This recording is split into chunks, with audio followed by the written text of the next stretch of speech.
Assalamu alaikum wa rahmatullahi wa barakatuh. Ahibati fillah, tunakaribia mwezi mtukufu wa Ramadhani, na masahaba ilikuwa miezi 6 kabla ya Ramadhani wakimwomba Mwenyezi Mungu Subhanahu wa Ta'ala awafikishe Ramadhani, na miezi 6 baada ya Ramadhani wanamuomba Mwenyezi Mungu Subhanahu wa Ta'ala atakabali yale mambo ambayo kwamba wameyafanya ndani ya Ramadhani.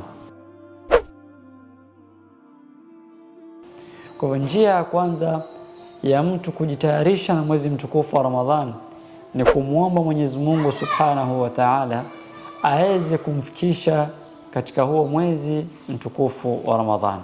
Kwa njia ya kwanza ni dua, mtu kumuomba Mwenyezi Mungu Subhanahu wa Ta'ala amfikishe katika huo mwezi mtukufu wa Ramadhani. Njia ya pili ya kujitayarisha na mwezi mtukufu wa Ramadhani, Mtume sallallahu alaihi wasallam alikuwa akifunga sana katika mwezi wa Shaaban zaidi ya vile alivyokuwa akifunga katika miezi mingine yote.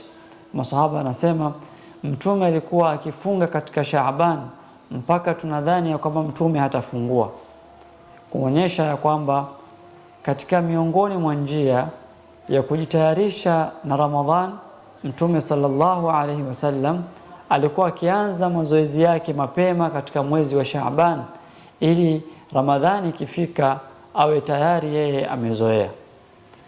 Njia ya tatu ni yeye kujiandaa na ibada, kujiandaa na kusoma Qur'an. Masahaba na wale ambao kwamba walikuwa kabla yetu walikuwa wakianza kujitayarisha kwa ibada, wakianza kusoma Qur'an, wakianza qiyamul layl, ili ikifika Ramadhani wawe washazoea, na ule mwezi ukiisha wawe wamepata yale mazuri ambayo kwamba yanapatikana ndani ya mwezi mtukufu wa Ramadhani. Assalamu alaikum wa rahmatullahi wa barakatuh.